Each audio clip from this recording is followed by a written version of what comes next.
ونبدأ بأول حاجة معانا وهي النيرف سيل. النيرف سيل هي الاستراكشرال يونت اوف ذا نيرفس سيستم، يعني هي الوحدة التركيبية بتاعة النيرفس سيستم. عندنا النيرف سيل بتنقسم إلى السيل بودي والبروسيسز. السيل بودي اللي هي الحتة الكبيرة اللي من فوق دي، والبروسيسز اللي هي الزوائد هنعرفها دلوقتي. يبقى قبل ما نبدأ لازم نعرف إن الاستراكشرال يونت اوف ذا نيرفس سيستم هي النيرف سيل، أو اللي بنقول عليها إيه؟ النيورون. أوكي؟ طب الفانكشنال يونت دي الريفلكس ارك. أوكي؟ عندنا بيتكون من ايه؟ دي النيرف سيل زي ما انتم شايفين، بتتكون من السيل بودي، ده السيل بودي، والاكزون، ده السيل بودي وده الاكزون. طب السيل بودي ده عباره عن ايه؟ السيل بودي زي ما احنا شايفين هو المنطقه دي، ففيها شويه سيتوبلازم وطبعا فيها شويه اورجانيلز بس مش مرسومين. اي خليه اكيد فيها كل الاورجانيلز يعني. تمام؟ فده السيتوبلازم، وده عباره عن النيوكليوس، ده يبقى دي النيوكليوس. والنيوكليوس عندنا بتبقى لارج نيوكليوس فين؟ في السيل بادي، او اللي بنسميه السوما. يبقى السيل بادي او السوما عندنا اهو، السيل بادي او السوما. اوكي؟ الزوائد دي اسمها ايه؟ دي الزوائد الشجيريه او اللي بنقول عليها الدندرايتس. يبقى الدندرايتس هي الزوائد دي اللي فين؟ اللي في السيل بادي. طيب عندنا ده ايه ده؟ ده اسمه الاكزون. يبقى ده المحور بتاع الخليه العصبيه. عندنا المنطقه دي اللي هي شكلها هرمي دي، المنطقة دي اسمها الأكزون هيلوك. الأكزون هيلوك دي السورس بتاع الأكشن بوتنشال. يعني إيه السورس بتاع الأكشن بوتنشال؟ الأكزون هيلوك دي بيكون فيها صوديوم كتير، بيكون فيها اللي هي بوابات الصوديوم الحساسة دي. فلما تيجي إشارة من بره بتدخل على الأكزون هيلوك دي، فالأكزون هيلوك دي بتقول له استنى، احنا عندنا حد معين للإشارة دي، لو أنت تحت الحد ده فشكرا، الإشارة دي مش هتعدي. طب أنت لو فوق الحد ده فكده هيحصل مين؟ الأكشن بوتنشال. يبقى مين اللي بيتحكم في الاكشن بوتنشال؟ عندنا الاكزون هيلوك. اوكي؟ دي الاكزون هيلوك. شايفين الجزء الازرق ده؟ هو ده الصفائح دي اسمها المايلين شيس. المايلين شيس زي ما انتم شايفين هو مغلف كده للاكزون، وفي مناطق هنا اهي اللي هي البيضه دي مش متغلفه. المناطق دي اسمها ايه؟ اسمها النودز اوف رانفير. اوكي؟ يبقى النودز اوف رانفير دي المناطق اللي ما فيهاش مين؟ مايلين شيس. طب المايلين شيس ده عباره عن ايه؟ قال لك ده معقد من البروتين والليبيدز. يعني ايه؟ عباره عن بروتين وليبيدز مع بعض وعاملين كومبلكس اللي هو المايلين شيس. اوكي؟ وده الكتريك انسوليتور. يعني ايه الكتريك انسوليتور؟ يعني ايه؟ يعني عازل للكهرباء. يعني انت تيجي الاشاره العصبيه جايه كده مش بتعدي الطريق ده كله، لا، الاشاره العصبيه جايه مثلا من الدندرايتس. هنعرف دلوقتي الاشاره بتيجي من الدندرايتس كده. اوكي؟ فتيجي كده معديه كده، تيجي هنا تلاقي المايلين شيس تيجي عامله كده اهو، بص، تنط كده، تتنطط كده. فالنطة دي بتخليها سريعة، بتسرع الإشارة العصبية. طيب كل ما الخلايا دي كانت أطول، كل ما كان المايلين شيس ده كان أطول، كل ما كانت السرعة بتاعة العصب أسرع. يعني أنت لما تنط كده مرة واحدة كده أهو، مرة اتنين تلاتة أربعة، لو جيت مثلا طولت أنا المايلين شيس ده فخليت أنط كده مثلا واحد اتنين، فكده أكيد الواحد اتنين أسرع. فأنت كل ما دي تزيد في الطول كل ما تزيد السرعة بتاعة مين؟ بتاعة العصب. أوكي؟ فعندنا المايلين شيز ده مين اللي بيكونه؟ بيكونوا حاجه اسمها شوان سيلز. شوان سيلز دي هي اللي بتكون لنا الغلاف بتاع المايلين شيز ده. بس قال لك في ملحوظه، السي ان اس السنترال نيرفس سيستم ما عندوش شوان سيلز، او بتكون غير نشطه. فالشوان سيلز دي مش نشطه في السنترال نيرفس سيستم. فمين اللي بيكون للمايلين هناك؟ حاجه اسمها الاوليجو دندروسايتس. الاوليجو دندروسايتس هي اللي بتحل محل شوان سيلز فين؟ في السنترال نيرفس سيستم. اوكي؟ بعد كده ندخل على الاكزون تيرمينال. الاكزون تيرمينال هو النهايه بتاعه الخلايا العصبيه. يبقى احنا قلنا الخلايا العصبيه تبدا بمين؟ تبدا بالسيل بادي، بعد كده الاكزون، بعد كده عندنا الاكزون تيرمينال. الاكزون تيرمينال ده هو النهايه بتاعه مين؟ بتاع الاكزون، معروفه يعني الاكزون تيرمينال النهايه بتاعه الاكزون. في الزوائد الاخيره دي اسمها الساينابيتيك اندز. فبيكون فيها في الاخر هنا الحاجات السوداء دي اهو اللي في الاخر دي عباره عن فيزيكلز. طب الفيزيكلز دي فيها ايه؟ فيها كيميكال ترانسميترز. كيميكال ترانسميترز عشان لما يحصل تشابك او جانكشن في الساينابيتيك جانكشن يحصل نقل الاشاره العصبيه دي عن طريق مين؟ الكيميكال ترانسميترز. اوكي؟ يبقى احنا قلنا عندنا السيل بادي والاكزون، وده الدندرايتس اللي هي دي، وعندنا ده مين؟ ده الساينابيتيك اندز. اوكي؟ في السيتوبلازم عباره عن ايه؟ السيتوبلازم اللي هو الجزء ده اهو، ده كده، وجوه هنا في سيتوبلازم برضه. السيتوبلازم عباره عن اورجانيلز. اكيد اي خليه فيها اورجانيلز، يعني كل الخلايا فيها كل الاورجانيلز، ميتوكوندريا، جولجي، اي حاجه ماشي.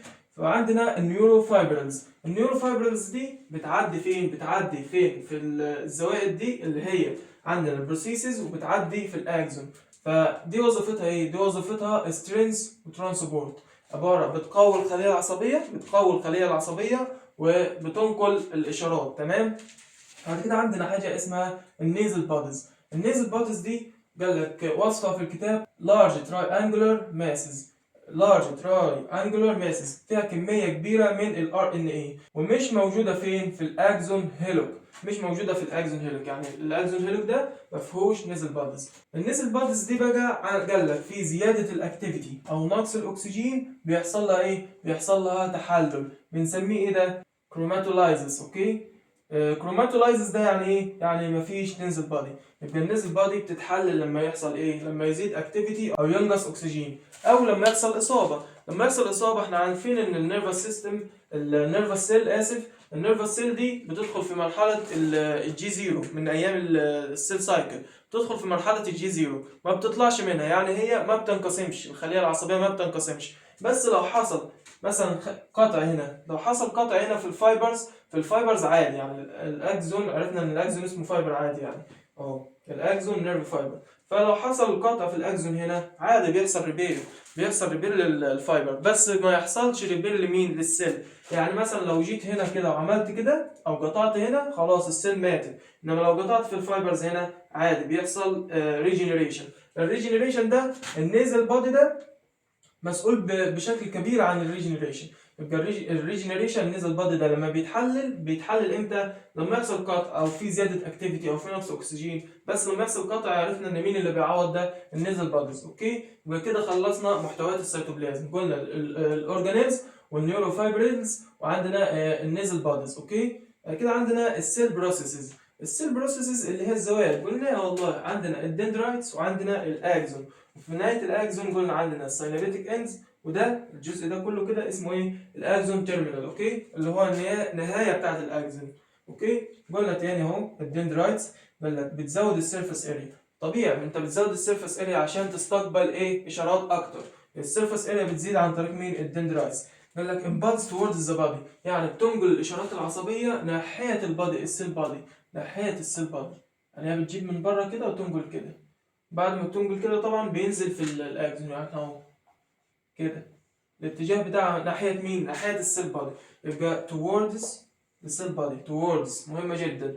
بعد كده عندنا الاكزون ده هو بنسميه النيرف فايبر ده قال لك بينقل الامبالس away from the cell body. يعني ايه؟ يعني احنا الاشارات جت من الدندرايتس دخلت على السيل بادي نزلت في الاكزون، يبقى انت ماشي في الاتجاه ده كده، بعد كده بتتنطط هنا زي ما قلنا، يبقى انت كده ماشي بعيد عن السيل بادي، يبقى انت away from the cell body. اوكي.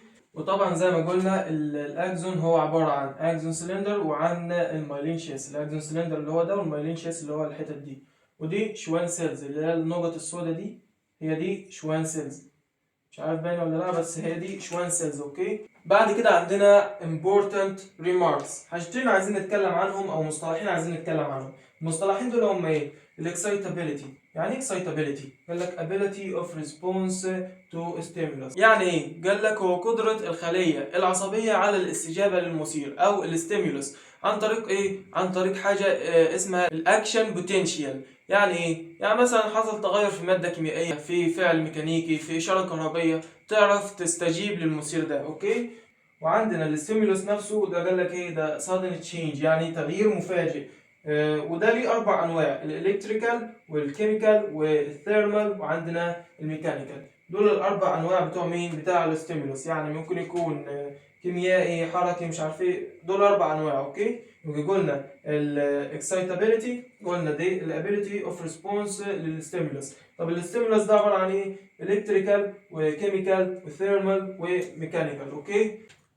بعد كده ندخل على اخر جزئيه معانا، عندنا الفاكتورز اللي بتاثر في مين؟ اللي بتاثر في الاشاره. الفاكتورز عندنا ايه؟ عندنا الريت وعندنا السترينث وعندنا الديوريشن.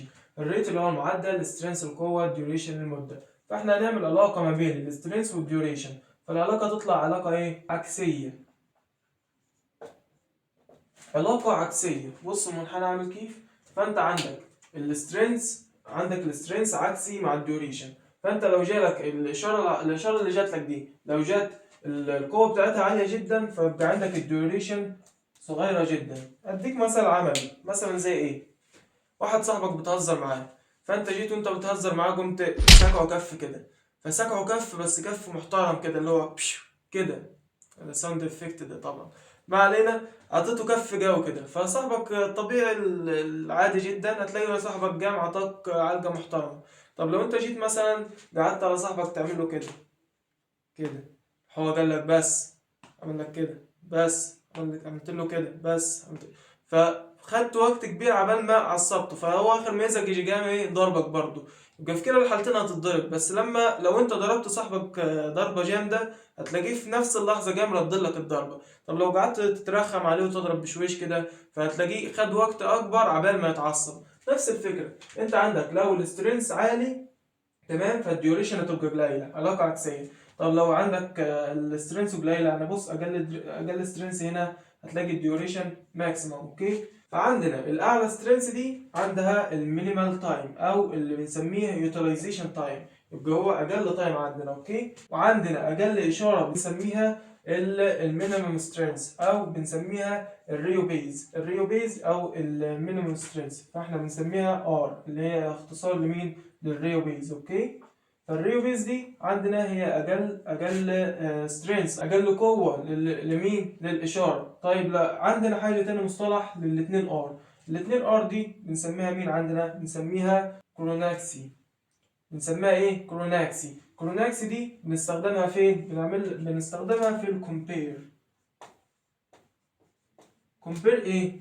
يجي لك واحد مثلا في المستشفى فانت عايز تعرف عنده الاستجابه قويه ولا لا، فاحنا بنستخدم القوه بتاعتنا في الاشاره اللي احنا بنعملها دي، سواء كانت الكترونيه او اي حاجه من اللي احنا قلناهم، بنستخدمها عند الاثنين ار اللي هي مين؟ الكروناكسي. ليه؟ لان انت لو استخدمتها ار انت بتعملها بالجلد من بره، فالجلد من بره ده اكيد له مقاومه، فانت عشان الجلد ده ياخد شويه من الطاقه، فتبص تلاقي الطاقه مثلا بقت كده، فتروح كده ايه ده؟ مفيش اثاره. ليه؟ ان انت نزلت عن اقل حاجه، لان انت فقدت شويه في الجلد.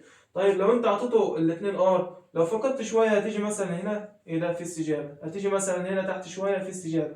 المهم ان انت تبقى فوق مين؟ فوق الار اللي هي مين؟ اللي هي المينيمم سترينث. اوكي، يبقى انت كده في الامان. فاحنا بنديله الاثنين ار ليه؟ عشان نضمن ان هو يحصل مين؟ هيحصل استجابه. اوكي، فنفس الفكرة عندنا انت الماكسيمم سترينث عندنا بتاخد التايم ده اللي هو مثلا نفرض اللي هو 2 ثانية ده مثلا. اوكي، لو انت جيت عملته ثانية واحدة هل هيحصل استجابة؟ مش هيحصل استجابة. ليه؟ مع انك عاطي الماكسيمم سترينث بس اعطيت الديوريشن مدة قليلة، فلازم الديوريشن والسترينث يبقوا في الرينج المناسب. اوكي، وبكده نكون عملنا ملخص سريع للدرس، هو ملخص مش شرح تفصيل عامة، بس لمينا الدنيا شوية. اوكي، فلو عجبك الفيديو، لو استفدت حتى لو ب10% من الفيديو، متنساش تحط اللايك. استنى الفيديوهات الجديدة.